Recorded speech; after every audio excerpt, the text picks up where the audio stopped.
여러분 안녕하십니까? 여러분들과 고등학교 1학년 1학기 중간고사 대비 파이널 함께 공부하고 있습니다. 자, 이제 여러분들과 5단원 본격적으로 시작해봅니다. 과학 10파트이고요. 네, 지금 제가 약발로 버티고 있습니다. 7시간째 오늘 강의를 하고 있고요. 약발로 좀 버텨보려고 합니다. 자, 그러면 이제 우리 1시간 남았어요. 1시간만 딱 하고 나면 저 이제 질문도 안 받을 거고요. 잘라고요, 아예. 그러면 안 귀찮겠죠. 자, 그러면 여러분들 이제 5단원인데 5단원에서 우리가 봐야 될 주제가 4개예요. 그러니까 식량 자원, 농경과 모축의 시작이라고 해서 비료, 질소 고정이라고 하는 파트. 이 파트 되게 중요하고요. 그 다음에 농경과 모축의 시작 6종 GMO인데 이 GMO가 되게 중요해요.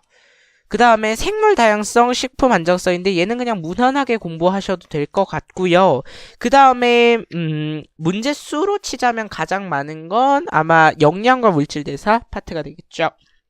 근데 요 파트들을 이제 우리가 하나씩 정복해 나갈 겁니다. 근데 시간이 많이 없어요. 그래서 1시간 안에 요것들을 다 끝내야 돼서 좀 말이 빠를 겁니다.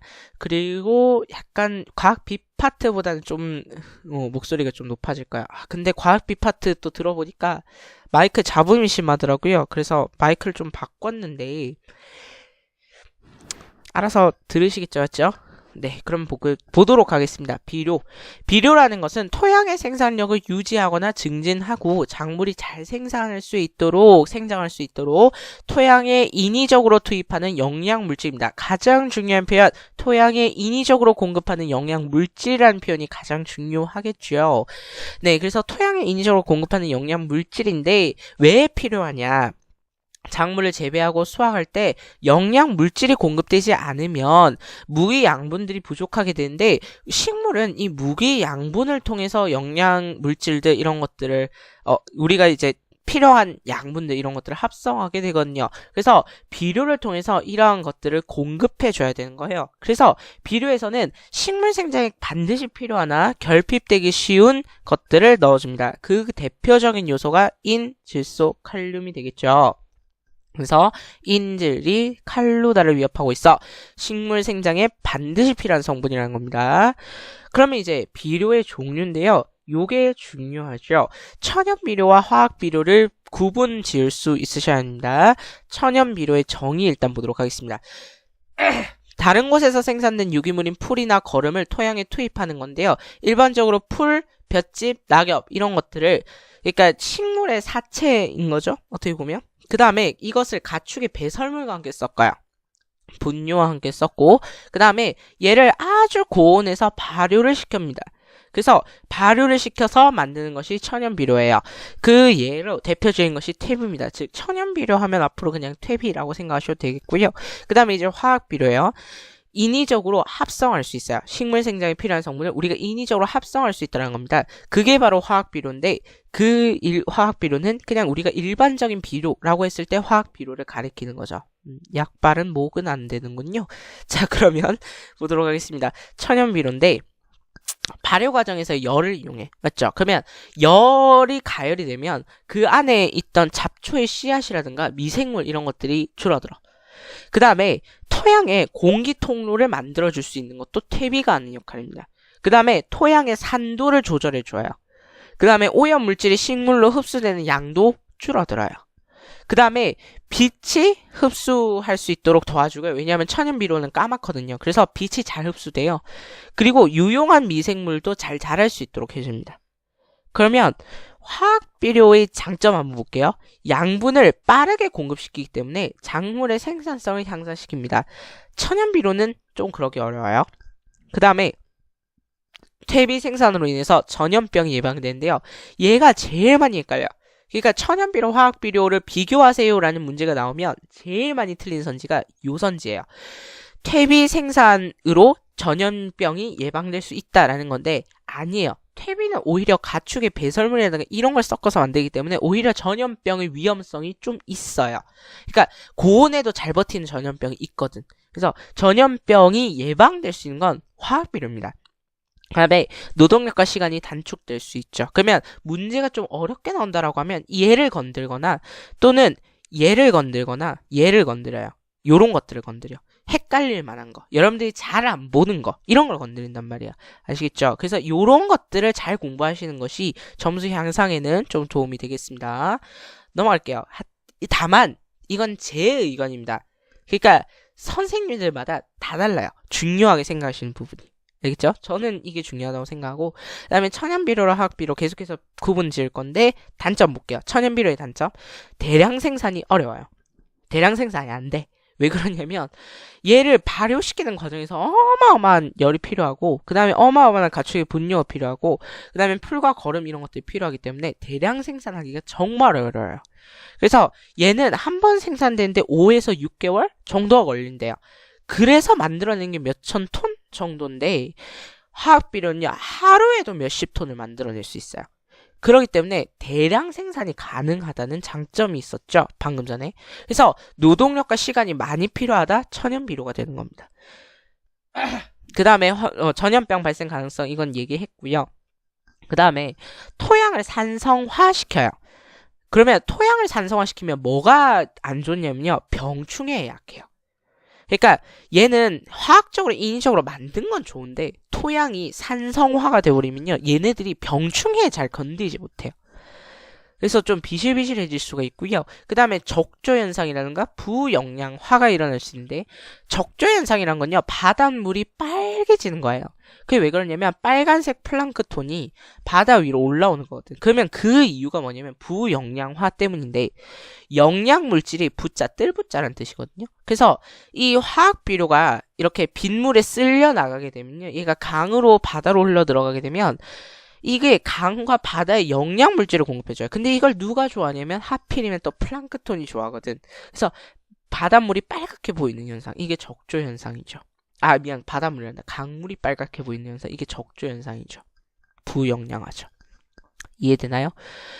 여름철 수온이 높을 때 특히 이런 현상이 심해지죠. 그러면 왜 이게 문제가 되냐면요, 플랑크톤이 그 산소층을 막아요. 그러니까 물고기도 산소가 필요한데 그 산소층을 막아버려요. 그래서 물고기가 질식사할 수 있습니다. 그래서 위험해요, 되게. 그래서 화학비료는 되게 좀 위험한 그런 비료가 되겠습니다.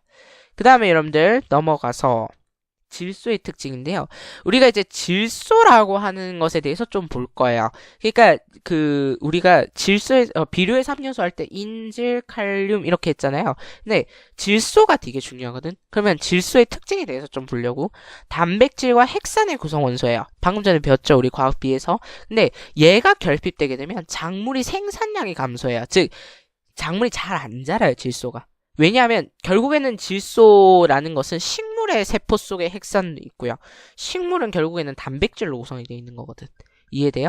그래서 비료의 3요소 중에 가장 부족해지기 쉬우나 공급되기는 어려워요. 그러면 왜 공급되기 어렵냐면 질소는 공기 중에 78%나 차지합니다. 그런데 질소와 질소 사이는요, 삼중결합으로 연결되어 있어요. 그러면 이 삼중결합이 있잖아요. 자, 수소와 수소 사이는 단일결합이고요. 산소와 산소 사이는 이중결합이 형성되어 있는데 질소는 삼중결합입니다. 얘를 끊을 수 있는 방법은 번개빵밖에 없거든. 근데 식물이 단백질을 만들어내려고 번개할 수는 없단 말이에요. 그러면 식물이 광합성을 못해서 죽어요. 그러니까 이러면 안 돼. 그래서 식물이 직접적으로 이용할 수 있는 방법이 없더라는 거예요. 그래서 우리가 뭘 해야 하냐면 인위적으로 질소를 넣어줄 수 있는 방법이 있는데, 근데 그거 말고 대기 중에서 질소를 이용할 수도 있더라는 거야. 그게 바로 뭐냐면 질소 고정이에요. 대기 중의 질소를 식물이 이용할 수 있는 형태로 바꾸는 작용, 그게 질소 고정입니다. 그래서 식물이 이용 가능한 질소 화합물이 뭐냐라고 하면 NH4+, NO3 마이너스. 그러니까 암모늄 이온과 질산 이온인 거죠. 얘네들의 이름이 각각 암모늄 이온, 질산 이온이에요. 여러분들 화학 시간에 요거 알아둬야 되죠? 안 그러면 화학 문제 틀립니다. 그러니까 여러분 ABC가 따로따로가 아니에요. 다 유기적으로 연결되어 있어요. 그래서 여러분들이 공부를 하실 때 이 연결되는 연결고리들을 잘 파악하셔야 돼요. 그래야 여러분들 공부하기가 수월해. 알겠죠? 그 다음에 번개라든가 뿌리혹 박테리아 이런 것들에서 일어나는 게 질소 고정이라고 하는 거죠. 자, 번개가 만들어내는 질소 화합물은 뭐냐면 질산 이온의 형태 또는 이제 아질산 이온의 형태. 얘를 번개가 이제 꽝 치면 만들어낼 수 있는 거고요. 뿌리혹 박테리아 같은 경우에는 암모늄 이온, 만들어내죠. 자, 그렇다면 질소 순환 한번 볼게요. 별표 5개나 걸려 있고요. 여기에 여러분들의 12점이 달려 있습니다. 객관식 한 문제가 12점을 만들진 않겠죠. 그러면 여러분들 이제 좀 눈치채실만 한데요.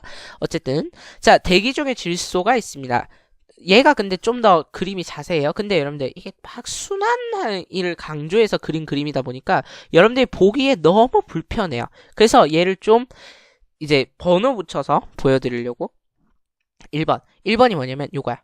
1번이 얘고 그 다음에 1번이 또 뭐가 있냐면 얘예요. 공중방전. 얘가 이제 1번입니다. 자, 그러면 잘 보세요. 자, 1번이 뭐냐면 질소 고정입니다. 질소 고정이 뭐라고요? 식물이 이용할 수 있는 형태로 식물이 이용할 수 있는 질소 화합물로 바꾸는 작용.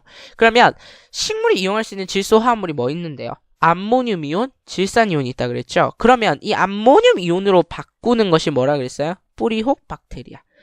또는 혹 박테리아 이외의 질소 고정 세균이 있거든요. 얘네들이 뭘 만들어줘? 암모늄 이온을 만들어줘. 그 다음에 공중방전, 그러니까 번개란 뜻입니다. 번개가 치면 이제 질산 이온이 만들어져요. 이게 1번. 됐나요? 1번은 뭡니까? 대기 중의 질소를 식물이 이용할 수 있는 질소 화합물의 형태로 바꾸는 작용. 즉, 질소 고정이 되겠습니다. 그 다음 2번은 뭐냐면 이렇게 질소 고정이 일어나게 되면 식물로 흡수가 될 수 있는데 식물이 흡수할 수 있는 형태는 두 가지랬죠. 암모늄 이온과 질산 이온이죠.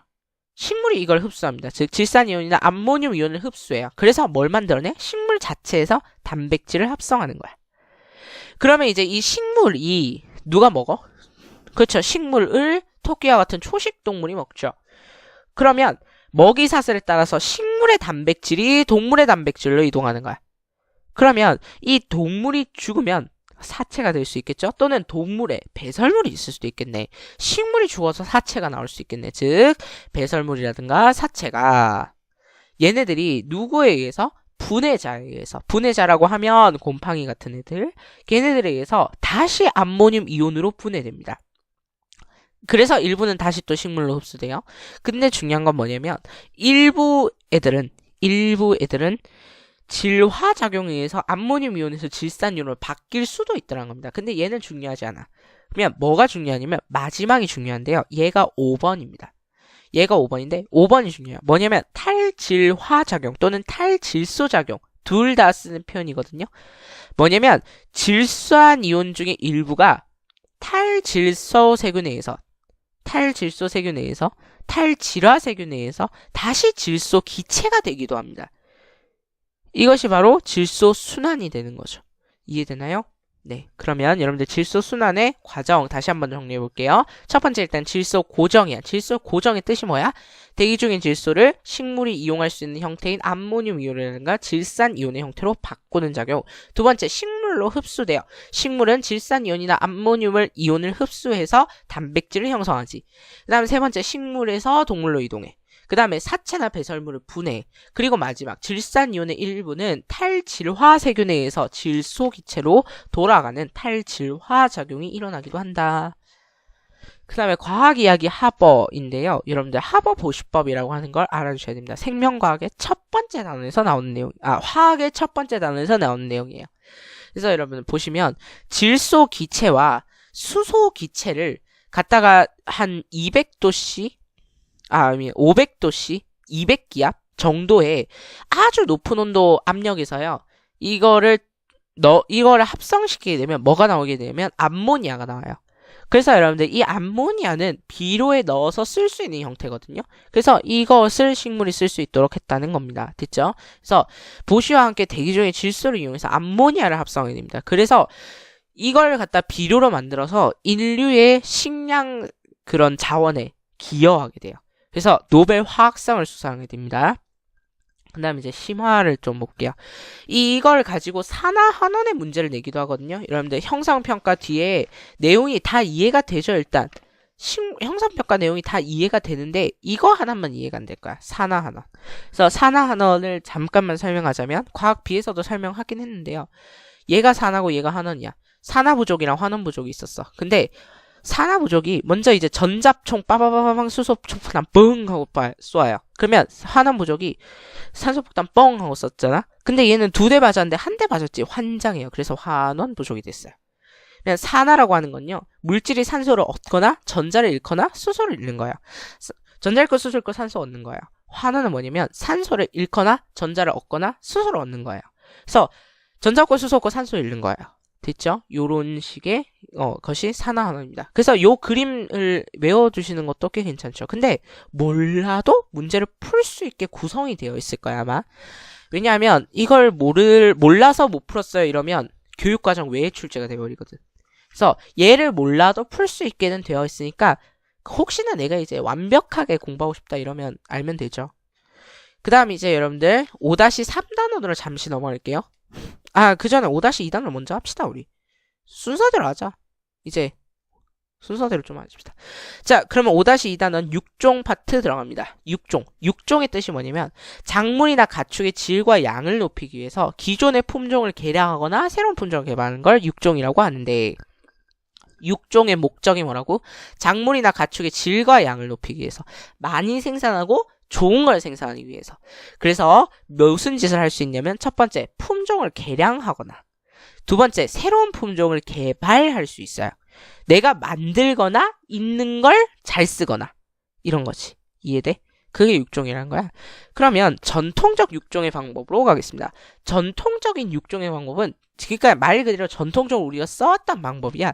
그게 2가지 방법이 있는데요. 하나가 분리 6종이고요. 하나가 교잡 6종이에요. 분리 6종이라는 건요, 분리시키는 거예요. 좋은 거를 따로 키우는 거죠. 그러니까 여러분들 이거야. 특별반을 만들어서 따로 키우는 거야. 이게 분리 6종입니다. 그래서 분리 6종의 다른 이름은 인위적 선별이에요. 가축이나 작물 중에서 더 나은 유전적 특징을 가진 애가 있어. 그러면 걔네를 가려내서 선별하는 방법이야. 그게 분리 6종이죠. 그래서 집에서 기르던 돼지 중에서 다른 돼지에 비해서 몸집도 크고 빨리 자라. 그러면 얘네는 되게 질과 양이 높아지죠. 맞죠? 그러면 얘를 따로 분리해. 그러면 따로 분리해서 교배를 시키면요, 얘네들끼리 새끼를 낳겠죠. 그러면서 점차적으로 우리가 이제 다른 돼지에 비해서 몸집이 크고 빨리 자라는 개체가 자랄 수 있다는 겁니다. 그런 식으로 우리가 품종을 개량하는 거죠. 그 다음 야생 옥수수는요, 되게 나달도 작고요, 맛도 없었어요. 근데 이것으로부터 나달이 되게 크고 맛 좋은 이런 옥수수로 품종을 개량해요. 이 방법을 무슨 방법이라 한다고요? 분리 6종. 분리 6종의 다른 이름은 인위적 선별.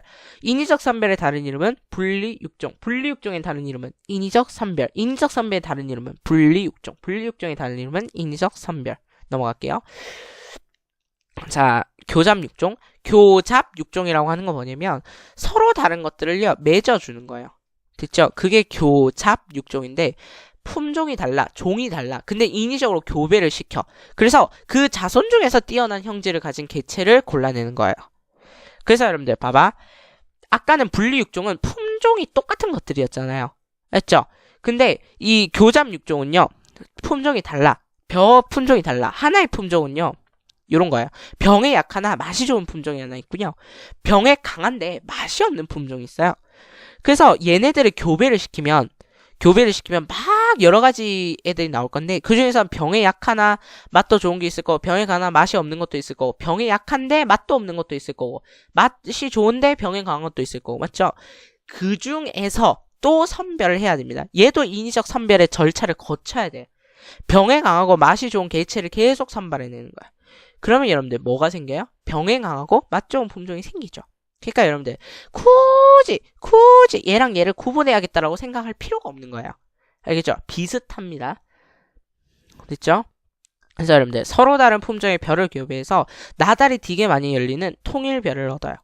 그 다음에 맛이 좋은 사과랑 열매는 큰 사과를 교잡해서 크고 맛 좋은 사과를 얻어. 근데 이게 안 좋은 케이스가 뭐야? 맛도 안 좋은데 열매도 작은 사과, 이런 거. 되게 안 좋은 케이스인데 그런 거 나올 수도 있어. 그러니까 뭘 해야 되는 거야? 선별을 해야 되긴 해야 돼요. 아시겠죠? 네, 그러면 이제 현대적 6종의 유전자 제조학 기술인데요. 이미 다 알려줬으니까 4.5점이 걸려 있습니다, 여러분들에게. 이거 틀리면 심각하게 점수가 나가겠죠? 네, 4.5점. 근데 여러분들 4.5점이 객관식에선 최고 배점이다요? 그러면 객관식에서 최고의 점이란 얘기는 그만큼 어렵다는 얘기일 건데. 그러면 갈게요. 한 생명체가 원래 가지고 있지 않던 유전자가 있어. 그러니까 원래 있잖아. 좀 쉬운 그림이 하나 있었는데 어디 있을까? 아, 요 그림이 쉬워. 원래 있잖아. 이 벼는요. 벼가 이 벼를 얘기하는 거야. 병에 약한데 맛은 좋아. 그러면 내가 원래 가지고 있지 않은 병에 강한 유전자를 가지고 있지 않죠. 그러면 걔를 다른 데서 추출해. 배추가 병에 강해요. 그래서 그거를 추출해서요. 넣어주는 건데요. 근데 여러분들 이게 말이 쉽지 어렵거든요. 그래서 이 과정을 좀 보려고. 이해돼요? 그림이 좀 많다 맞죠? 그림 여러 개를 살펴보면서 볼 거예요. 자, 여기에 일단 좀 제가 몇 가지를 적겠습니다. 유전자 재조합 기술의 순서예요. 첫 번째, 동식물로부터요. 유용한 유전자를 뽑아내요. 그러니까 내가 필요한 유전자를 뽑아낸다는 뜻이에요. 이해되나요? 그 다음에 두 번째는 뭐냐면 유용한 유전자를 잘라내요. 정확하게 얘기하면. 근데 대장균이란 걸 이용해요. 균을 이용합니다. 그 중에서 플라스미드라고 하는 보조 DNA가 있어요. 얘는. 우리는 DNA가 있고 보조 DNA가 없거든. 근데 대장균은 DNA도 있고 보조 DNA도 있어요. 그래서 이 보조 DNA는 플라스미드를 추출한 후에 여기서 일부를 잘라내요. 근데 세 번째가 뭐냐면 잘라낸 플라스미드랑 그 다음에 이 유전자를 붙여버려. 그래서 이것의 이름을 뭐라 부르냐면 재조합 플라스미드다라고 불러요. 듣죠? 재조합 플라스미드를 만드는데 다시 여러분들 이 대장균에 뭘 주입해? 그렇죠. 이 재조합 플라스미드를 주입시켜요. 그리고 나면 이게 뭘 하냐면 이 재조합 DNA가 하는 역할이 재조합 DNA가 대량으로 재조합 플라스미드를 생산해요. 그러니까 세균이 증식해요. 자, 그래서 여러분들 유전자 재조합 기술 순서 알아두셔야 됩니다. 갈게요. 일단 동식물로부터 유용한 유전자를 뽑아내요. 그러면 동식물로부터 유전자를 잘라내면 이때 대장균에서 플라스미드라고 하는 보조 DNA가 있다 그랬죠? 얘를 추출해요. 얘를 추출한 이후에 일부를 잘라내요. 플라스미드를 분리해서 얘를 잘라내고 그 대신에 여기를 잘라내서 얘를 붙여요. 그러면 재조합 플라스미드가 된다고. 돼요? 그러면 재조합 플라스미드를 만드는데 이 플라스미드를 어디에 주입하면 박테리아, 대장균에 삽입하게 되면 이 재조합 DNA가 뭘 만들어낸다고? 재조합 플라스미드를 계속 생성해내게 되는 거예요. 그럼 여러분들 이거를 있잖아요. 이렇게 해서 여러분들 유전자 재조합을 하는 게 아니라 이러면 유전자 재조합이 완성되는 게 아니죠. 얘를 직접 넣어야 될 거 아니에요. 이해되죠? 뭐 대장균도 되고 아그로박테리움이라고 하는 세균도 되고 어쨌든 그래서 이 플라스미드가 식물세포에 감염되게 되면요. 플라스미드가 이렇게 들어가면요. 이 식물세포가 감염이 돼서 배양이 되거든. 근데 이때는 감염이 나쁜 의미가 아니야.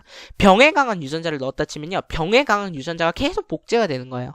그러면 병에 강한 유전자를 가진 식물이 태어날 수 있어요. 진짜로. 이해돼? 이게 바로 유전자 재조합 기술입니다. 여러분들 4.5점이 걸려 있고요. 그 다음에 얘는 간단하게만 할게요. 유전자 재조합 기술을 이용해서 특정 유전자를 주입해서 만들어낸 생물을 우리가 유전자 변형 생물 GMO라고 이야기를 합니다. 됐죠? 근데 뭐 이런 제초제나 해충 저항성, 품질 향상, 생산량 증가, 의약품 생산 이런 것들이 있어요. 이런 것들을 GMO로 이용하고 있다고요. 근데 이 GMO 중에서 여러분들이 좀 주목하셨으면 하는 거 황금쌀. 얘는 GMO야. 그 다음에 빈혈 치료제를 생산하는 돼지. 얘도 GMO예요. 유전자 변형 생물이 들어가. 알겠지? 자, 그러면 넘어가서 인위적 교배와 유전자 재조합 기술을 다시 또 비교해 보겠습니다. 인위적 교배랑 유전자 재조합은요, 비슷한 듯 달라요. 뭐냐면 인위적 교배랑 유전자 재조합의 공통점은 유용한 품종을 만든다는, 즉 육종의 입장에서는 공통점이야. 근데 차이점은 뭐냐면 얘는 인위적 교배는 진짜 교배만 해야 돼. 그래서 필요한 형질을 내가 찾아내야 돼. 근데 유전자 재조합 기술은요, 내가 필요한 유전자를 직접 넣어주는 거예요. 그게 다르죠. 그래서 인지적 교배는요, 교배가 가능해야 돼, 일단. 교배니까. 교배 가능해야 되는 거야. 그리고 시간과 노력 되게 많이 들죠. 이해되나요? 그 다음에 이 유전자 재조합 기술의 경우에는요, 원하는 형질만을 골라낼 수 있어요. 근데 중요한 건 시간이 적게 걸리는데요. 짧은 시간 안에 새로운 품종 개발이 가능한데요. 인체의 안정성이 검증된 적이 없어요. 아, 얘가 좀 위험하지. 그리고 기술력이 되게 많이 필요해요. 그래서 좀 보셔야 되고요. 그 다음에 여러분들 세포융합이라는 게 있는데 유전자 제작 기술이 아닙니다. 얘네들은 그냥 세포를 갖다가 붙여버리는 거예요. 유전자 제작 기술은 유전자를 잘라내고 플라스미드를 갖다가 감염시키고 이런 거였잖아. 그게 아니라 세포융합은 아예 세포를 붙여버리는 거야. 그래서 감자와 토마토와 같이 열리는 포마토, 무랑 배추가 열리는 무추, 가지랑 감자가 열리는 가자. 얘네들은 뭐가 아니라고? GMO가 아닙니다. 조심하세요.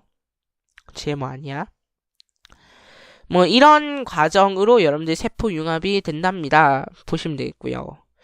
자, 그 다음 돌연변이도 있는데 씨 없는 수박 이런 거. 화학약품을 주입하고 방사선을 쐬면요, 얘가 돌연변이가 일어나서 유용한 기체를 선별해내면 돼요. 씨 없는 수박 이런 것들요. 됐죠? 자, 그러면 우리 앞으로 넘어가서 여러분들은 학습지를 다른 걸 펴야겠죠? 뭐냐면 생물 다양성. 그러니까 5-3 한번 펴봅니다. 저는 이제 앞으로 넘겨야 되는 거고. 갈게요. 생물 다양성. 자, 생물 다양성과 자원이라고 A 파트 되어 있는데요. 생물 다양성이 뭐냐면 생물이 서식하는 생태계는 다양하고, 그 다음에 그 생태계 안에 들어있는 다양한 종류의 생물들이 있고, 그 다음에 그 속에는 또 유전자적으로도 다양하다는 거예요. 그게 생태계 다양성, 생물 다양성, 유전적 다양성이에요. 됐죠? 넓은 지역에 분포하는 생물 군집과 생태계를 구성하는 생물들의 네트워크가 다양하다. 그 다음에 그 하나의 생태계 속에는 다양한 종류의 생물이 살고 있다. 근데 그 생물들 사이에도 유전자적으로 다양하다. 라는 거죠. 됐죠? 그러면 여러분들 생물 다양성을 왜 보존해야 되냐?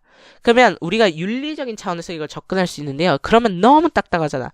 그런데 과학은 너무 뭔가 뭐라고 해야지? 속물? 같이 보이게 써놨어요. 우리가 속물처럼 보이게 써놨지만 근데 맞는 말이야. 틀린 말은 아니잖아요. 볼게요. 첫 번째, 식량 자원의 확보 및 개발이야. 우리가 먹고 살기 위해서요. 그러니까 생물을 우리가 마구잡이로 죽이면요, 우리가 미래에 먹을 게 없어져요. 그래서 여러분들 길게 봐야 되는 거야. 큰 그림 그리라고.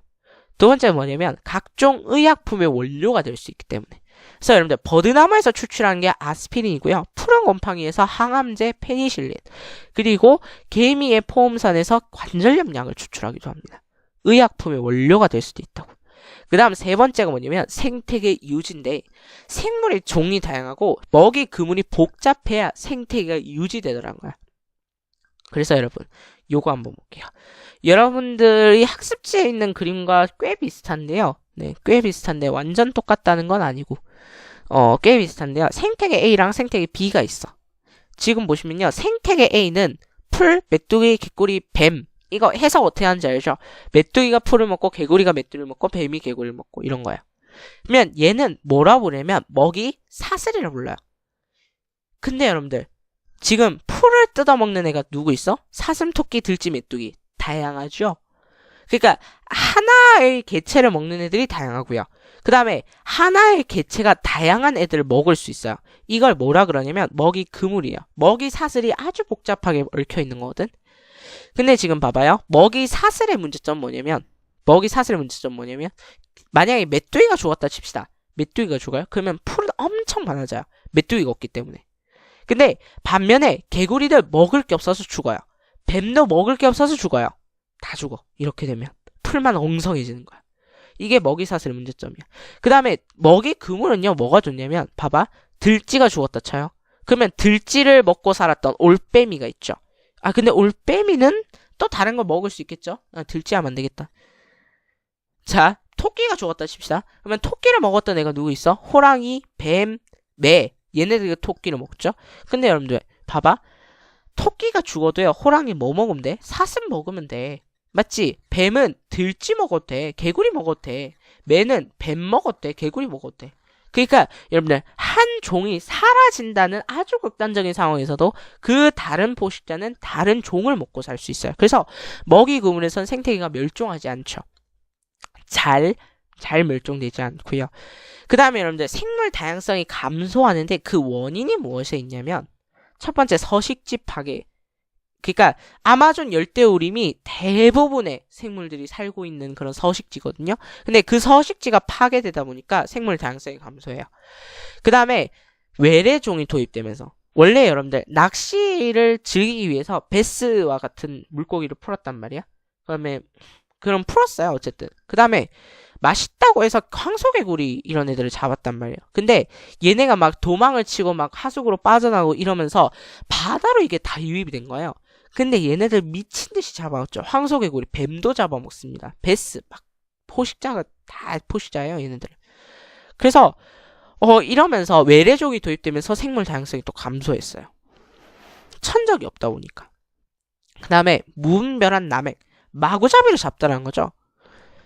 그 다음에 네 번째 단일 경작인데요. 단일 품종 재배.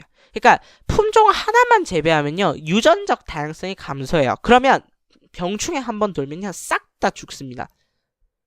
여러분들 닭이 왜 그렇게 AI에 약하냐면요 우리가 지금 키우고 있는 농장 속 닭은요 유전자가 거의 비슷해요. 진짜 다른 게 없어. 그렇기 때문에 AI라고 하는 병 한 번만 돌면요 걔네들의 유전자가 다 비슷하기 때문에 다 죽어요. 그래서 여러분들 AI가 무서운 거야. 유전자적으로 다양하지 않기 때문이에요. 걔네들이. 그 다음에 종자은행. 종자은행은 기존의 유전자원을 보존하고 생물 다양성을 확보하기 위해서 여러 종자들을 모아서 장기간 저장하는 것을 종자은행이라고 합니다. 그래서 식물의 종자를 수집해서 보존하고요. 재래종 중에 좋은 형질을 가진 희귀 종자를 발굴해서 복원도 합니다. 그 다음에 생명과학 연구 소재로 종자를 분양해서 사용하기도 합니다. 우리나라에도 종자은행이 있고요. 국립농업유전자원센터가 대표적인 종자은행이라고 할 수도 있겠습니다. 그 다음 이제 여러분들 식품 안전성 갑니다. 자, 식품 안전성인데 식품이 안전하다라고 우리가 믿기 위해서는요. 세 가지 조건이 필요해요. 첫 번째가 뭐냐면 식품 재료의 안정성이야. 원산지 표기를 의무화를 해야 돼요. 그 다음 두 번째가 뭐냐면 조리, 가공, 저장, 유통의 안전성이야. 그래서 조리를 함에 있어서 가공을 함에 있어서 이걸 유통시키는 데 있어서 저장하는 데 있어서 식품 첨가물이 뭐가 들어갔고 포장재는 뭘 쓰였고 유통기한이 언제까지고 내용물의 용량이 얼마고 열량이 얼마고 다 표기해야 돼요. 이게 왜 그렇다고? 조리, 가공, 저장, 유통에서 안정성을 확보하기 위해서. 그 다음 세 번째, 식품 취급자가 식품을 생산하고 관리하고 요리하는 모든 사람들이 전문 지식을 갖고 있고 안전 지식을 갖고 있어야 돼.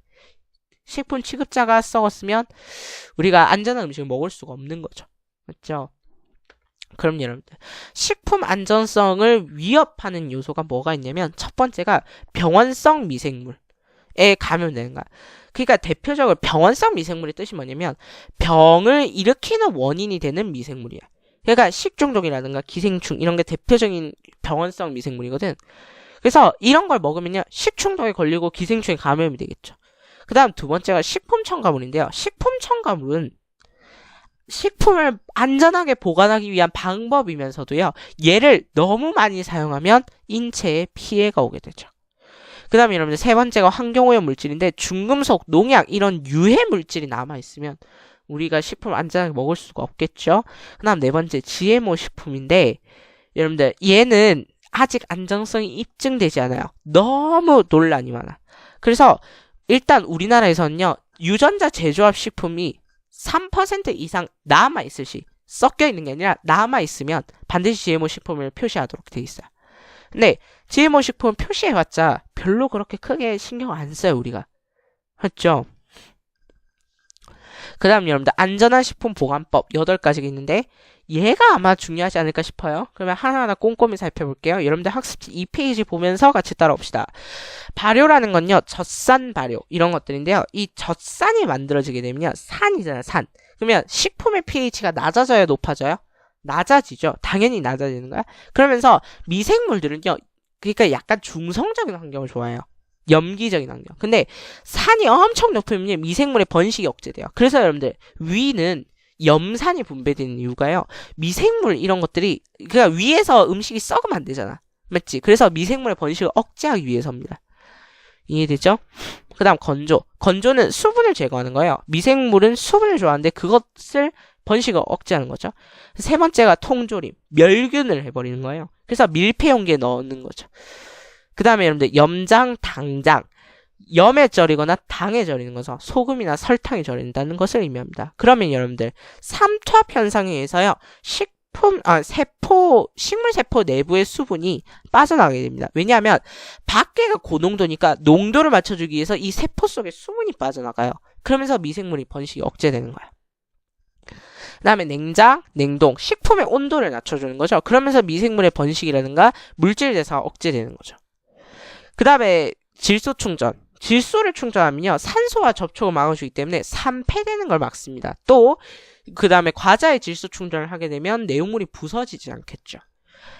그 다음에 여러분들 이산화황을 첨가하는데요. 이산화황은 식품의 색을 유지하고요. 벌레도 막아주고 번식도 억제해줍니다. 미생물 번식도요. 됐죠? 그럼 여러분들 넘어가서요. 5-4단원으로 가도록 할게요. 자, 5-4단원 넘기는데 좀 시간이 걸립니다. 자, 5-4단원 가겠습니다. 자, 이제 5-4단원부터는요, 영양과 물질 대사인데요. 얘가 제일 내용이 많고요. 내용 많을 뿐만 아니라 문제수가 제일 많아요. 그래서 여러분들 봅시다. 자, 한 3문제 정도 예상하고 있고요.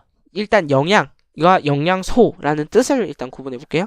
영양이란 것은요, 몸을 구성하기 위한 물질 또는 생활에 필요한 에너지를 얻기 위해서 외부로부터 물질을 섭취해서 소화, 순환, 호흡, 배설을 하는 과정을 영양이라 그래요. 그 다음에 두 번째는 영양소. 영양소는 무슨 뜻이냐면 성장을 촉진하고 생리적 과정에 필요한 에너지를 공급하는 영양분이라고 하는 것이 있는 물질을 영양소라고 해요. 그럼 우리가 영양소의 종류 그리고 몸의 구성 비율을 보자면 물이 3분의 2 이상을 차지해요. 그리고 많은 게 단백질이야. 그리고 지방이 많아요. 그래서 여러분들 외우셔야 돼. 물단지. 과학비에서 여러분들 우리 몸을 구성하는 원소의 비율은 많은 게 산탄수질이었죠. 얘는 물단지입니다. 왜? 영양소 중에서는 물단지예요. 그래서 물단지가 제일 많고 그 다음에 무기염류, 탄수화물이죠. 비타민은 인체를 구성한다라고 보기가 힘들어요. 거의 대부분 다 빠져나가요. 됐죠? 근데 여러분들 탄수화물 우리가 제일 많이 먹잖아. 밥은 우리가 주식이 밥이죠. 밥은요 다 탄수화물이거든.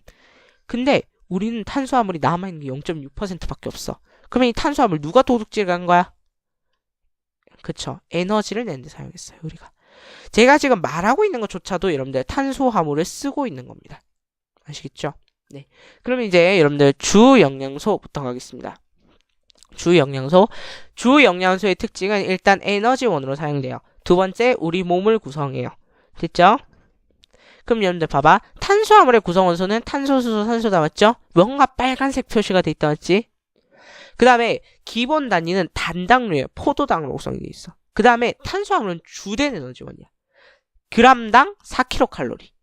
그 다음에 몸의 구성 성분인데 0.6%밖에 안 돼요.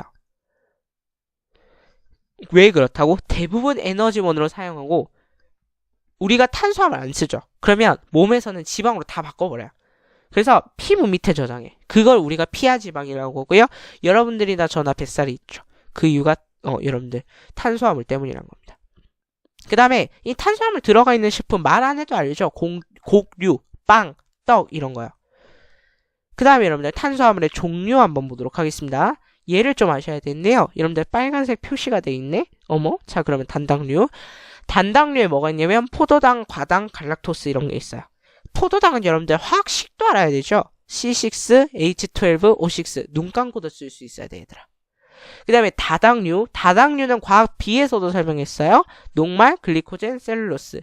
녹말은 식물이 저장하는 방식이고요. 영양분을 저장하는 방식. 글리코젠은 동물의 영양분을 저장하는 방식입니다. 그 다음에 여러분들 셀룰로스 뭐의 주성분이라고요? 세포 벽의 주성분이라고요. 그러니까 식물 세포벽의 주성분이고 즉 동물 속에는 셀룰로스가 없어요. 심지어 동물은 얘를 분해하지도 못해요. 이해되시죠? 동물 속에는 셀룰로스가 없고 셀룰로스가 들어온다 하더라도 분해를 못해.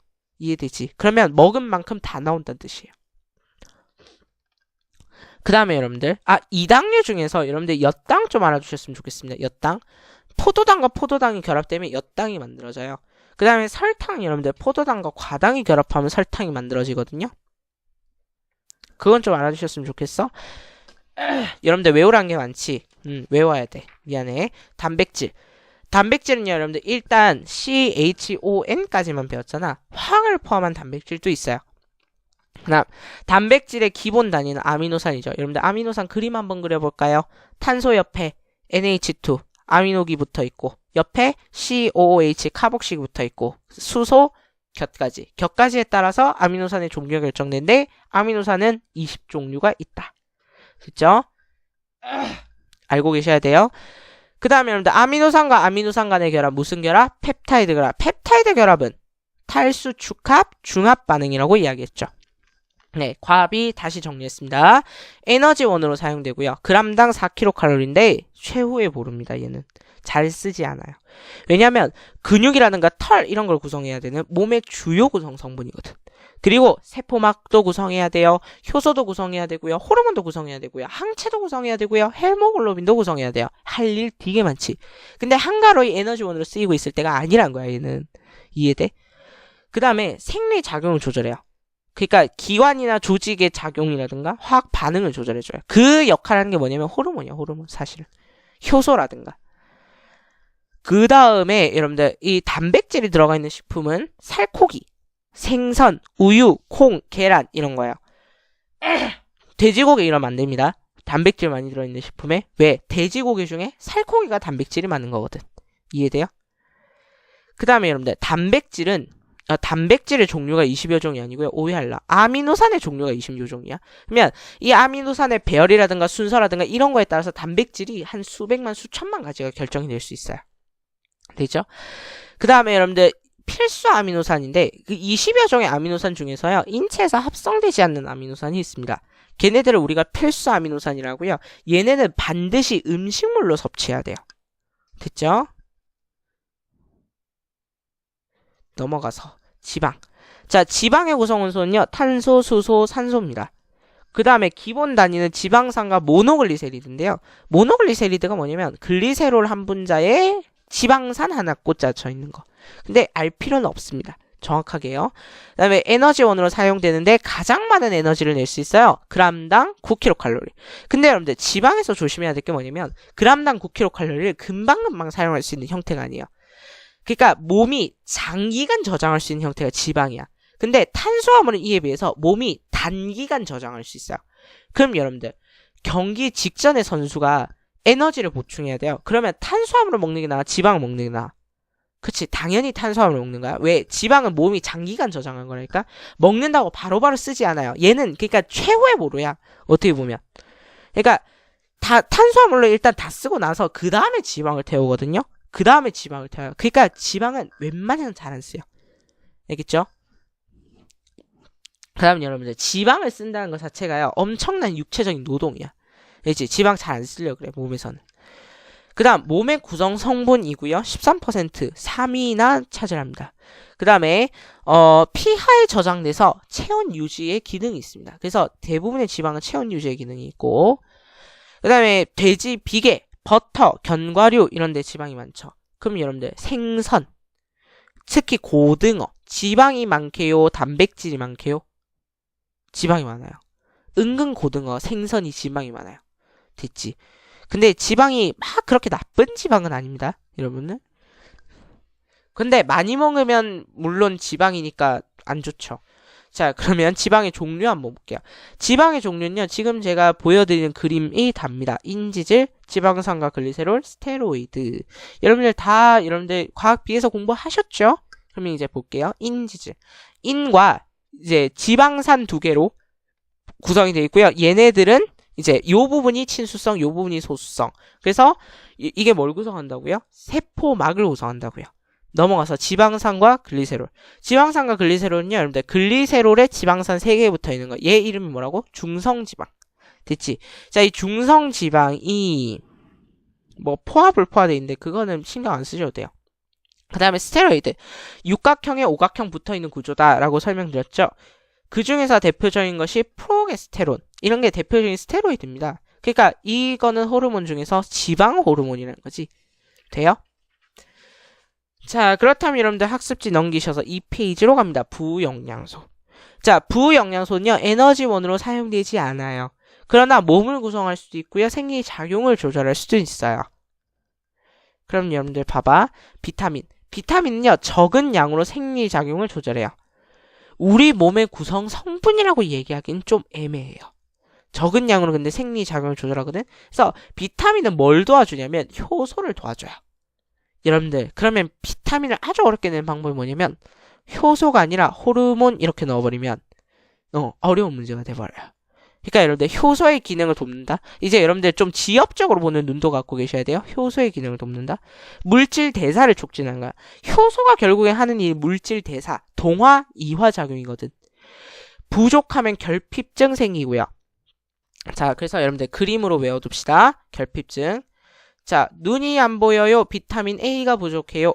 자, 입에서 피가 흘러요. 괴혈병입니다. 잇몸이 거의 부서지듯이 피가 나요. 그 다음에 여러분들 비타민 E가 부족해요. 배가 문제가 있어요. 여자의 불임입니다. 그 다음에 비타민 D가 부족해요. 등이 굽어요. 그룹병이라고 합니다. 등이 굽는 거예요.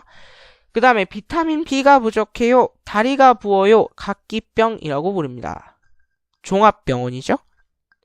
그 다음에 체내에서 비타민은 합성 불가합니다. 그 다음에 여러분들 탄소를 포함하고 있지 않습니다. 비타민은 탄수화물 아니야. 합성 불가해. 반드시 음식물로 섭취하셔야 됩니다. 드셨죠? 그 다음 비타민의 종류인데요. 수용성 비타민 B, B콤C 이렇게 외우세요. B콤C. 지용성 비타민 A덱, 아덱, ADK 됐죠? 수용성 비타민 뭐라고? B콤C. 지용성 비타민 ADK 됐나요? 그 다음에 이제 무기염류 갈게요. 무기염류는요, 몸의 구성 성분입니다. 그래서 뼈라든가 이런 걸 구성하는 게 무기염류예요. 그러니까 무기염류가 몸을 구성하지 않는다 이러면 틀린 거야, 알겠지? 그 다음 적은 양으로 생리작용을 조절합니다. 무기염류요. 그래서 여러분들 생리작용을 조절해 줄 수 있는 걸 정리해 보면요, 비타민, 단백질, 무기염류 얘네들은 생리작용을 조절해 줄 수 있죠. 그 다음에 여러분들 체대사 합성 불가하므로 반드시 음식물로 섭취해야 되며 반드시 물에 용해된 형태의 이온의 형태로 흡수해야지. 여러분들 무기염류 안에 철 들어가 있거든. 철. 그러니까 철이 부족하면 그 물질을 운반이 안 돼요. 근데 여러분들 철광석을 우두둑 씹는다고 안 돼요. 이온의 형태로 흡수해야 되기 때문이야. 알겠지? 무기염류의 종류 한번 보겠습니다. 칼슘.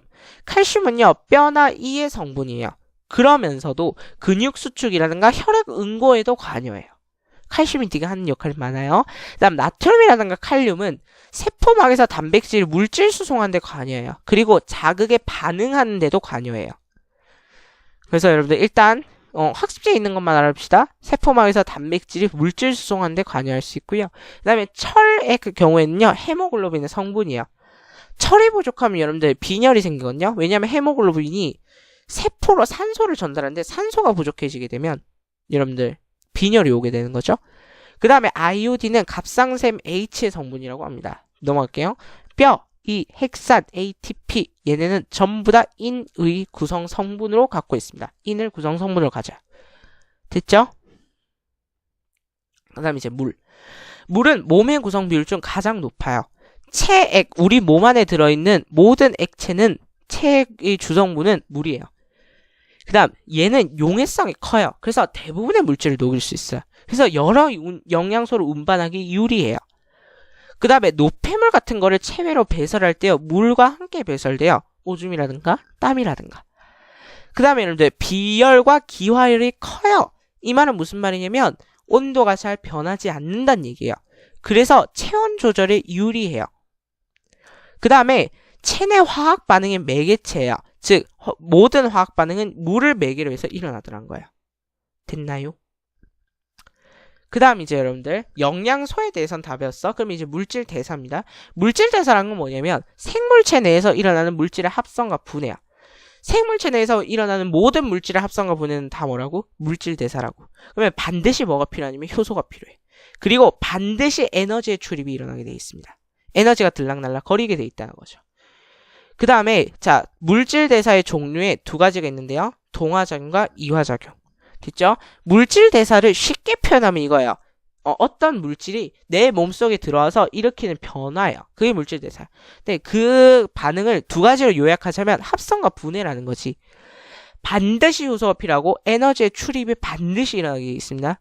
그래서 동화작용과 이해작용이 있다. 그러면 이제 동화작용부터 하나씩 봐야죠. 동화작용이란 건 뭐냐면 합성입니다. 동화작용의 가장 중요한 단어 뭐라고? 합성. 그래서 작고 간단한 물질로 크고 복잡한 물질로 합성시키는 게 동화작용이에요. 반드시 에너지의 출입이 일어나고요. 근데 반드시 에너지의 출입이 일어난다고 했는데 에너지가 열이 흡수해요. 그러니까 동화작용이요. 에너지를 흡수해요. 그래서 여러분들 광합성이 대표적인 동화작용인데 광합성을 아주 무식하게 얘기하면요. 탄소라는 애를요. 햇빛이라고 하는 풀을 이용해서요. 붙여버리는 거예요. 그럼 여러분들 에너지가 흡수된다 했죠? 그러면 이 에너지가 어디로 가냐면 여기로 가는 거예요. 요 탄소와 탄소 사이 결합의 에너지가 저장돼 있는 거예요. 이해돼요? 그 다음에 여러분들 단백질을 합성할 때 아미노산에서 단백질이 합성될 때 당연히 합성이 되는 거니까 물질의 에너지를 흡수하고요. 그래서 동화작용이 되는 겁니다. 흡열 반응이죠. 그러면 완전 반대가 이화작용이거든요. 크고 복잡한 물질에서 작고 간단한 물질로 분해되는 거예요. 이화작용은 분해작용이죠. 그래서 여러분들 분해되면 여러분들 봐봐. 광합성이 약간 무식하게 얘기하면 이런 거라 그랬잖아. 근데 얘가 이렇게 끊겨요. 그러면 에너지가 나오겠죠. 끊기면서. 이게 발열 반응이 일어나는 거예요. 됐죠? 그래서 소화랑 세포호흡이 대표적인 이화작용이 되겠습니다. 그러면 이제 세포호흡이 중요한데 자 세포호흡이란 게 뭐냐면 우리 몸속에 이렇게 생긴 애가 있어요. 핫도그 도넛같이 생긴 애. 얘 이름이 뭐냐면 미토콘드리아라는 거거든. 지금 그림이 개판이라서 그런데요. 미토콘드리아라는 애요. 이 미토콘드리아라는 애는 포도당이랑 산소가 있으면 이거를 막 열을 일으켜서요. 물, 이산화탄소, 에너지 이렇게 만들어내요. 이 미토콘드리아가 하는 역할은 결국에는 에너지를 만들어내는 거거든요. 그러면 세포호흡은요. 포도당과 산소를 갖다가 분해하는 거예요. 물, 이산화탄소, 에너지 이런 식으로. 알겠죠? 그래서 세포호흡은 이화작용에 해당한다라는 거지. 그래서 여러분들 학습지 옆에 있는 그림과 비슷한 그림이라서 가져왔습니다. 요 표를 여러분들이 채울 수 있으면 돼요. 알겠죠? 자, 세포호흡. 세포호흡이란 건요. 세포 내의 미토콘드리아가 포도당과 산소가 반응해서 이산화탄소랑 물로 분해되면서 에너지를 방출하는 거예요. 그래서 여러분들 에너지를 방출하기 때문에 이화작용이라고 하는 겁니다. 세포호흡의 특징이요. 여러 단계를 거치면서 소량의 에너지가 조금씩 자주 나와요. 근데 연소는 이에 비해서 한꺼번에 다량의 에너지가 나와요. 그 다음에 영양소에 들어있는 화학에너지의 일부는 ATP에 저장돼요. 그래서 여러분들 세포호흡에서는 화학에너지의 일부가 ATP에 저장이 되기 때문에 이 ATP에 대해서 우리가 공부를 해야 되는 거죠. 그 다음에 세포호흡으로 생성된 에너지 중 60%는 체온 유지에 쓰고요. 40%를 ATP에 저장하는데 그러면 우리 이제 ATP가 뭔지 봐야지. 자, ATP란 게 뭐냐면요. 아데노신과 트리플 인산. 인산이 3개 결합되어 있고요. 이런 식으로. 그렇죠? 인산이 3개 결합되어 있고 그 다음에 아데노신이라 그랬죠. 그러니까 여기 아데닌이 있어. 아데닌이 있는데 이 아데닌이 여러분들 탄소가 지금 이렇게 들어가 있는 거거든요. 5탄당이에요. 5탄당. 그래서 여러분들 리보스입니다. 얘는. 리보스랑 이렇게 결합돼요. 그러면 이 아데닌과 리보스의 결합을 우리는 아데노신이라고 부르거든요. 그래서 이 아데노신과 트리플 인산이 붙어서 ATP가 되는 겁니다. 됐죠? 그러면 이 ATP란 게 결국에는 뭐냐? 구조를 살펴봤으니까. ATP라는 건요. 생명 활동에 이용되는 에너지 저장 물질이에요. 즉 우리가 에너지가 필요한데 체온 유지 이외의 에너지가 필요하면 ATP에서 꺼내서 쓰는 겁니다. 그러면 왜 ATP로 저장하냐라고 이야기를 하면요. 여기에서 인산이죠. 인산을 하나 이렇게 끊으면요. 7.3kcal가 나와요. 그러니까 여기서 이렇게 끊으면 7.3kcal가 이런 식으로 나온다고. 그래서 여러분들 ATP를 이런 식으로 저장하는 겁니다. 됐죠? 여러분들 이게 ATP고 그 다음 에너지의 생성과 이용 보겠습니다. 우리가 음식물을 먹어. 그러면 소화 흡수가 일어나지. 그러면 얘가 순환이 일어나요. 순환이 일어나. 그래서 혈액을 통해서 영양소가 세포로 이동해. 그러면 이 영양소를 받은 세포의 미토콘드리아는 뭘 해요? 세포 호흡을 해요. 그러면 이화작용이 되잖아. 그러면 60%는 체온 유지 에너지를 쓰고 그 다음에 40%는 에너지를 저장하죠. ATP라는 형태로. 그러면 ATP에서 이제 인을 끊어. 맞지? ATP에서 인을 딱딱딱 끊어버리면 얘가 뭐가 되냐면 물질 합성이 가능하고요. 얘를 가지고 물질 합성을 해요. 그 다음에 또 운동, 근육이 수축할 때도 에너지가 필요하거든. 그 다음에 발전, 전기변경 같은 경우에는 발전에도 쓰고요. 그 다음에 반딧불이 같은 경우에 발광에도 하죠. 그 다음에 ATP, 그러니까 60%가 체온 유지를 한다 그랬는데 이 60%로도 부족할 경우에는 ATP로 다시 체온 유지가 가능할 수도 있습니다. 됐죠? 그 다음에 여러분들 그래서 근육운동, 능동수송, 물질합성, 발광, 발전 똑같은 그림입니다. 자, 그림을 다양하게 넣고 싶었어요. 자, 그러면 볼게요. 에너지 대사의 균형. 그러니까 우리는 먹는 만큼 써야 돼요. 근데 먹는 만큼 안 쓰면 우리가 이제 좀 뭔가 부실해지는 거죠. 먹는 것보다 쓰는 게 많으면 체중이 줄겠죠. 영양실조가 걸리고요. 질병에 대해서 저항성도 줄어들어요. 그 다음에 여러분들 먹는 양이 많으면요 체중이 증가해서 비만이 되고요. 당뇨병, 동맥경화 이런 무시무시한 질병에 걸릴 수 있어요. 그러니까 꼭 먹는 만큼 쓰셔야 돼요. 그럼 에너지 대사량. 에너지 대사량은요 기초 대사량과 활동 대사량의 합인데 1일 대사량이라고 하는 건요. 그래서 하루에 총 필요한 에너지 양을 우리가 대사량이라고 해요. 에너지 대사량. 1일 대사량이라고 하는데 하루에 필요한 에너지는 우리가 가만히 있어도 아무리 가만히 있어도요. 체온 유지는 해야 되고요. 심장은 뛰어야 되고 호흡은 해야 돼요. 여기에 필요한 에너지가 있고요. 그걸 우리가 기초 대사량이라고 해요. 근데 우리가 체온 유지만 하고 심장박동하고 호흡 운동만 하진 않잖아. 그 외에 다른 운동을 하지. 그러면 그 외에 다른 운동을 하는데 필요한 에너지는 활동 대사량이라 그래. 알겠죠? 그러면 얘를 계산하는 게 중요한데 자, 기초 대사량은요. 선별, 나이, 키, 체표 면적에 따라서 달라요. 근데 여자보다는 남자 기초 대사량이 많고요. 노인보단 젊은 사람 기초 대사량이 많고요. 작고 뚱뚱한 사람보다는 크고 마른 사람이 크고요. 성인보다는 청소년이 더 많아요. 여러분들. 그래서 젊은 사람이 더 많다는 얘기입니다. 자, 그래서 여러분들 키가 크고 체표 면적이 크면요. 여러분들 체온을 많이 유지해야 돼요. 그러니까 체온을 유지해야 될 면적이 넓어져. 이해돼요? 그래서 더 높아지는 거야. 기초 대사량이. 그러니까 겉으로 드러나는 면적이 많으면 기초 대사량이 높아지는 거고요. 겉으로 드러나는 면적이 줄어들면 기초 대사량이 줄어요. 알겠죠? 그 다음 성인의 경우에는 남자는 체중 1kg당 1시간에 1kcal, 여자는 0.9kcal인데 그러면 여러분들 1일에 필요한 하루에 필요한 기초 대사량은 뭐냐면 자 여러분들 1kg당 1시간에 1kcal이라 그랬잖아. 그러면 60kg짜리가 24시간 살려면 몇 킬로칼로리가 필요하다는 소리야? 1440킬로칼로리가 필요하다는 소리지. 이게 뭐냐면 기초 대사량이야. 됐어요? 네. 근데 여러분들 봐봐. 여자는 0.9 그랬잖아. 이게 뭔 소리냐면 1kg이 1시간 쓰는데 0.9kcal가 들어. 그럼 봐봐. 60kg의 여성이 24시간 동안 살기 위해서는 최소한 0.9kcal씩 이렇게 소비가 되는데 그러면 얘네를 다 곱하면 기초 대사량이 나온다는 겁니다. 그래서 여러분들 계산하시면 돼요. 됐죠? 네, 그래서 기초 대사량의 경우에는 여자는 0.9, 남자는 1. 근데 거기에 뭘 곱한다고? 체중 곱하고 시간 곱하고. 1일 대사량을 구하라 했으면 24시간을 곱하면 되는 거야. 활동 대사량. 기초 대사량 이외의 일상적인 실체 활동에 필요한 에너지량으로서요. 활동 강도와 시간에 따라서 달라집니다. 그래서 여러분들 이게 뭔 소리냐면 0.9는 그러니까 1kg짜리가 1시간 자는데 0.9kcal가 필요하다는 거야. 자는데도 체력 소모됩니다. 알겠죠? 자는데도 에너지가 소모돼요. 그래서 여러분들 안 먹으면 잘 수도 없습니다. 여러분들 에너지가 소비돼서. 자, 그럼 볼까요? 60kg짜리가 3시간을 잤어요. 그러면 몇 킬로칼로리가 소비돼요? 0.9kcal씩 3시간 동안 60kg짜리가 소비를 했어. 그러면 180에 10분의 9죠. 그러면 계산 복잡하네. 뭐 172, 162가 나올 거야 아마. 맞죠? 그런 식으로 계산하셔야 되는 문제가 나올 겁니다. 됐죠? 그럼 여러분들 활동 대사량 구할 때 어떻게 하면 된다고?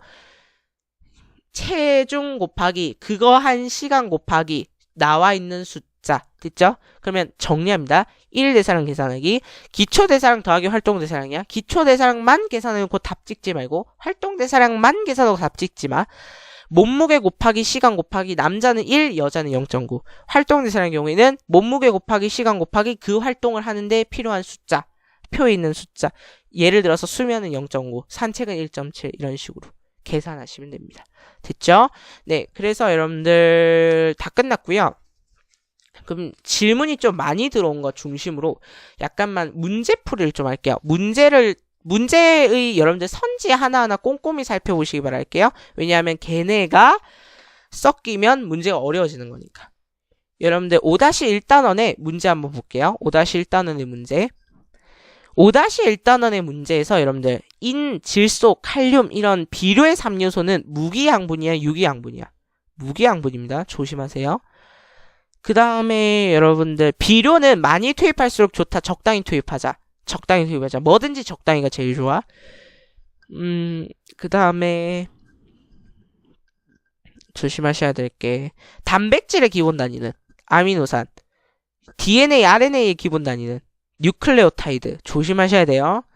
유전 물질, 핵산, 동위어입니다. 얘는. 그 다음에 질소 기체가 식물체에 흡수된다. OX. X. 질소 기체는 식물체에 흡수될 수 없어. 그 다음에 여러분들 생물체는 효소를 이용해야 질소를 암모니아로 바꿀 수 있다. 오, 맞는 얘기입니다. 질소 기체를 갖다가 무언가 이제 뭐로 만들기 위해서는요? 그렇죠. 질소 기체를 질소 고정시키기 위해서는 효소가 필요해요. 왜냐하면 걔도 동화, 이화에 해당하는 거거든. 물질 대사에 해당하는 거야. 됐지? 그 다음 질소 고정 세균이 암모니아를 합성할 수 있다. OX. X. 질소 고정 세균은 암모늄 이온만 생성할 수 있습니다. 됐죠? 그 다음에 여러분들 5-2단원의 문제 한번 볼까요? 여러분들 인위적 교배 다른 말 분리 육종 맞죠? 인위적 교배가 분리 육종이었습니까 여러분들? 헷갈리죠? 인위적 교배는 교잡 육종, 인위적 선별이 분리 육종. 여러분들 용어 때문에 틀리면 억울해. 맞죠? 용어 때문에 틀리면 억울해. 다음 황금쌀은 GMO의 예가 될 수 있다. OX. O. 그 다음에 여러분들 5-3단원의 문제 한번 볼게요. 유전자 재조합은 설명 많이 했으니까 맞추겠죠? 맞출 수 있으리라 믿고 5-3단원의 문제 보시면 1번과 2번은 유심히 보시기 바랍니다. 1번과 2번은 유심히 보셔야 돼요. 여러분들 뱀이 최종 단계의 소비자가 아닌 이유는 최종 단계의 소비자 이꼴 뭐냐면 그걸 잡아먹는 애가 없어야 돼. 근데 뱀을 잡아먹는 애가 있어요 없어요? 있죠. 매. 그래서 여러분들 뱀은 최종 단계의 소비자를 할 수 없습니다. 이해되시죠? 그 다음 여러분들 나무는 환경 요소에 해당한다. OX. X. 나무는 생산자입니다. 생산자라고 표시해요. 알겠죠? 그 다음 5-4단원 문제 한번 볼까요? 5-4단원. 5-4단원이 제일 문제가 많고요. 중요하고요. 선지가 되게 좋아요. 여러분들 비타민은 체내에서 합성되지 않고 탄소를 포함하고 있지도 않습니다. 탄수화물은 여러분들 에너지원으로 많이 사용되지 않아요. OX. X. 틀렸어. 그 다음 여러분들 인체가 장기간의 에너지 저장 형태를 이용하는 건 탄수화물이다. OX. X. 틀렸어요. 장기간은 지방이야. 그러면 여러분들 근육 뚱뚱한 선수가 아주 근육 많은 선수가 이제 경기 직전에 에너지를 보충해야 돼. 탄수화물이야 지방이야? 탄수화물인 거야. 조심하셔야 돼. 그 다음 여러분들 밤에 앞이 잘 보이지 않아요. 무슨 증상? 야맹증. 뭐의 결핍증? 비타민 A의 결핍증. 그러면 밤에 앞이 잘 안 보이면 비타민 A를 엄청 많이 드셔야 돼요. 그 다음에 여러분들 섭취량만 적당하다면 여러분 섭취량이 적당하다 하더라도 어떤 영양소가 결핍돼 있다 그러면 돼요 안 돼요? 안 되죠. 어떤 영양소가 결핍돼 있다면 섭취량이 아무리 적당하다 치더라도 걔는 그런 것만 드시면 안 돼요. 뭔 소리냐면 봐봐 7번에 2번 한번 보세요. 선지 2번. 섭취량만 적당하다면 가와 라만 먹어도 된다. 라고 되어 있는데 가와 라만 먹으면 안 되는 이유가 있어. 첫 번째, 비타민 C가 없어. 맞지? 비타민 C가 없어요. 그 다음에 두 번째 뭐냐면 단백질과 탄수화물이 너무 비중이 많아요. 그래서 여러분들 섭취량만 적당하다고 해서 가와 라만 먹으면 되는 게 아니고 편식하면 안 돼요. 결론은. 그 다음에 여러분들 체구성 비율 얘도 좀 알아주셔야 문제를 풀 수 있을 거예요. 그 다음에 여러분들 세포막에다 성호르몬의 성분이 되는 원소, 영양소, 단백질이죠. 여러분들 생선에는요 의외로 단백질보다 지방이 많답니다. 닭가슴살은 단백질 덩어리라고 생각하시면 돼요. 고구마가 대표적인 탄수화물이 많은 식품이고요. 밥도 마찬가지죠. 그럼 여러분들 바람직한 식단은 뭐가 제일 많은 게 좋을까? 탄단지 중에 탄수화물이 제일 많은 게 좋아요. 알겠죠? 지방을 제일 많이 먹는데 이건 터무니없는 소리고 탄수화물이 제일 많은 게 좋습니다. 아무래도. 그 다음에 여러분들 12번에 있는 그래프 해석할 수 있으시죠? 해석할 수 있으면 좋아요. 여러분들 유기영양소 대표적인 예 뭐 있어요? 유기영양소 포도당이 대표적인 유기영양소야? 면 포도당으로부터 생활 에너지를 얻는 건 동화야 이화야? 포도당으로부터 에너지를 얻는데 그치 세포호흡에 해당한 내용이니까 이화 맞죠? 그 다음 물질과 에너지의 전환은 동화든 이화든 모두 일어난다. OX 맞죠? 자 여러분들 이화작용의 에너지를 방출해 흡수해요. 동화작용의 에너지를 흡수해요. 방출해요. 흡수해요. 됐죠? 네. 그러면 요까지 하면 되겠네요. 여러분들과 이제 과시 파트까지 모두 다 정리해 보았습니다. 여러분들 여기까지 해서 이제 여러분들 월요일에 하는 파트는 오늘 7시간의 강의로 모두 끝났습니다. 되셨죠? 여러분들 이제 시험지에 오로록 답배탄을 차립니다. 건투를 빌고요. 저는 그렇다면 내일 한국사로 뵙도록 하겠습니다. 수고하셨습니다.